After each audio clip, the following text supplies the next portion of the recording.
Hi hello welcome back to my YouTube channel.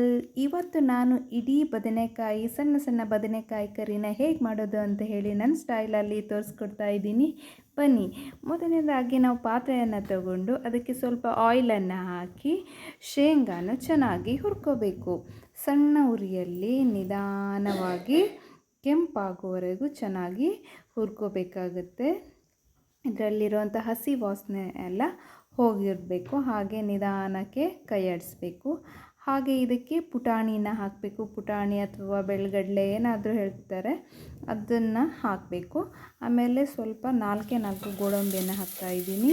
ಹಾಗೆ ಈರುಳ್ಳಿನ ಹಾಕ್ತಾಯಿದ್ದೀನಿ. ಅದನ್ನು ಕೂಡ ಚೆನ್ನಾಗಿ ಹುರ್ಕೋಬೇಕು. ಫ್ರೈ ಆಗೋ ತನಕ ಹುರ್ಕೋಬೇಕು. ಕೈ ಆಡಿಸ್ತಾ ಇರಬೇಕು, ಇಲ್ಲಾಂದರೆ ಕತ್ತೋಗ್ಬಿಡುತ್ತೆ. ಹಾಗೆ ಶುಂಠಿ ಬೆಳ್ಳುಳ್ಳಿನ ಹಾಕ್ತಾಯಿದ್ದೀನಿ. ಟೊಮೆಟೊನ ಕೂಡ ಒಂದನ್ನು ಕಟ್ ಮಾಡಿ ಹಾಕ್ತಾಯಿದ್ದೀನಿ. ಅದು ಕೂಡ ಚೆನ್ನಾಗಿ ಫ್ರೈ ಆಗಬೇಕು. ಹಾಗೆ ಚಕ್ಕೆ ಲವಂಗ ಹಾಕ್ತಾಯಿದ್ದೀನಿ. ಸೋಂಪನ್ನು ಕೂಡ ಹಾಕ್ತಾಯಿದ್ದೀನಿ. ಇದು ಹುರ್ಕೊಳ್ಳೋಕ್ಕಾದರೆ ಆಮೇಲೆ ಚಿಲ್ಲಿ ಪೌಡರ್, ಧನಿಯಾ ಪೌಡರ್, ಅರಿಶಿನ ಪುಡಿ ಹಾಕಿ ನಾವು ಚೆನ್ನಾಗಿ ಮಸಾಲೆನ ರುಬ್ಕೋಬೇಕು.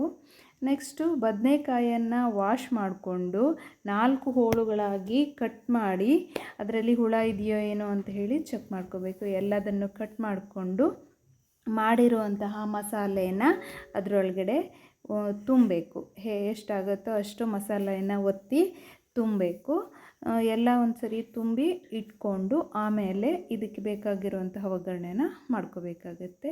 ನೋಡಿಕೊಂಡು ಹುಳ ಇದೆಯೋ ಏನೋ ಅಂತ ಹೇಳಿ ಚೆಕ್ ಮಾಡಿಕೊಂಡು ಮಸಾಲೆನ ಚೆನ್ನಾಗಿ ತುಂಬಿ ಎಲ್ಲ ರೆಡಿ ಮಾಡಿ ಇಟ್ಕೊಳ್ಳೋಣ.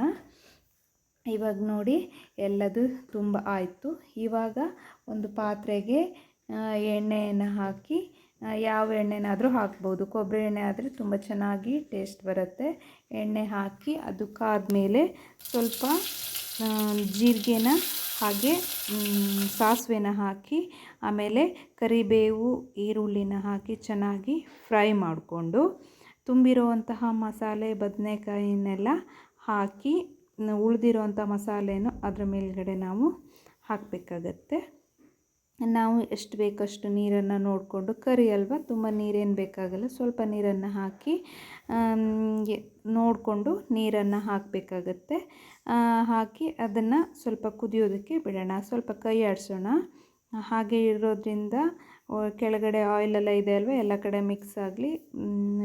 ಸ್ವಲ್ಪ ಇದನ್ನು ಪ್ಲೇಟನ್ನು ಮುಚ್ಚಿ ಒಂದು 5 ನಿಮಿಷ ಕುದಿಯೋದಕ್ಕೆ ಬಿಟ್ಟೆ. ಆಮೇಲೆ ನನಗೆ ಸ್ವಲ್ಪ ಉಪ್ಪು ಕಡಿಮೆ ಅಂತ ಅನ್ನಿಸ್ತು. ಹಾಗಾಗಿ ಉಪ್ಪನ್ನು ಮಿಕ್ಸ್ ಮಾಡಿ ಕೈ ಆಡಿಸಿ ಹಾಗೆ ಮತ್ತೆ ಮುಚ್ಚಿ ಇನ್ನೂ ಸ್ವಲ್ಪ ಹೊತ್ತು ಕುದಿಯೋದಕ್ಕೆ ಬಿಡಬೇಕು.